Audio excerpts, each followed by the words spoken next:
పాత బస్తీలో power star Pawan Kalyan సృష్టించిన విధ్వంసమే ఉస్తాద్ భగత్ సింగ్. దురంధర్ అనేటోడు పాకిస్తాన్ పోయి అక్కడ ఉన్న టెర్రరిస్టులను చంపాలేమో, కానీ మన పవర్ స్టార్ పవన్ కళ్యాణ్ పాత బస్తీలో ఉన్న టెర్రరిస్టులను చేసేసిండు. మరొక బ్లాక్ బస్టర్ కొట్టేసిండు. హరీషలా థ్యాంక్ యూ సో మచ్. ఇలాంటి విధ్వంసమైన బ్లాక్ బస్టర్ హిట్ ఇస్తామని అస్సలు ఊహించలే. మరి మన పవర్ స్టార్ పవన్ కళ్యాణ్ గారు దేశం గురించి చెప్పిన డైలాగులు కావచ్చు, అదే విధంగా భారత్ మతకి జై అని ఎందుకు అనాలని చెప్పిన డైలాగులు కావచ్చు, అదే విధంగా కామెడీ టైమింగ్ కావచ్చు, డాన్స్ కావచ్చు, ఇలా ఒక్కటేంటి మన పవర్ స్టార్ పవన్ కళ్యాణ్ గారు ఉగాది నాడు ఎన్ని రుచులుంటాయో అన్ని రుచులు, అన్ని వేరియేషన్స్ ఈ సినిమాలో చూపెట్టిండు. పవర్ స్టార్ పవన్ కళ్యాణ్ అభిమానులారా ఖచ్చితంగా చూడండి ఉస్తాద్ భగత్ సింగ్. మీరు ఎంటర్టైన్ కావడం పక్కా.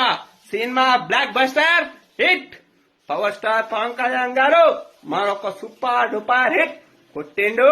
దేవిశ్రీ ప్రసాద్ గారు కూడా 2 పాటలు ఎత్తరా ఎత్తరా కాలరే ఎత్తరా అనే పాట కావచ్చు, దేక్ లేంగే సాలా పాట కావచ్చు, సూపర్ సూపర్ సూపర్ ఉన్నాయంటే అందులో డాన్స్ కూడా ఇరగా తీసిండు మన పవర్ స్టార్ పవన్ కళ్యాణ్. అదే విధంగా తమన్ బ్యాక్గ్రౌండ్ మ్యూజిక్ కూడా బాగున్నది.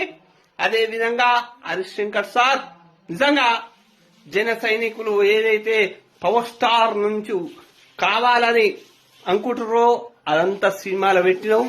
నిజంగా ఇంటర్వెల్ వచ్చే జాతర ఫైట్ కావచ్చు, ఇంటర్వెల్ తర్వాత వచ్చే పాత బస్తు ఫైట్ కావచ్చు, అదే విధంగా లాస్ట్ క్లైమాక్స్ లో ఉండే ఫైట్ కావచ్చు, అండ్ శ్రీలీల క్యారెక్టర్ కూడా చాలా అంటే చాలా బాగున్నది. రాశి ఖన్నా గారు ఉన్నంతలో బాగానే చేసిన శ్రీలీల క్యారెక్టర్ కావచ్చు. అదే విధంగా తొలి ప్రేమ పాట ఉందియా, నీ మనసే సే సే సే. సినిమా చూడండి, మస్తు ఎంజాయ్ చేస్తారు పాటను. ఇలా తీసిన direction power star Pawan Kalyan sir మరొక సూపర్ డూపర్ హిట్ కొట్టిండు. ఖచ్చితంగా ఈ యుగాది నాడు ఒక మంచి సినిమా మన ముందర వచ్చింది. చూడని వాళ్ళు ఖచ్చితంగా చూసేయండి. ఉస్తాద్ భగత్ సింగ్ ఈసారి పర్ఫార్మెన్స్ బద్దలైపోయింది. హరీష్ శంకర్ సార్ ఇలా తీసిండు, పవర్ స్టార్ పవన్ కళ్యాణ్ కుమేసిండు. Thank you so much. నన్ను ఫాలో చేయండి. జీజీసీ ఉదయ్ యూట్యూబ్ ఛానల్ ని సబ్స్క్రైబ్ చేసుకోండి. Thank you.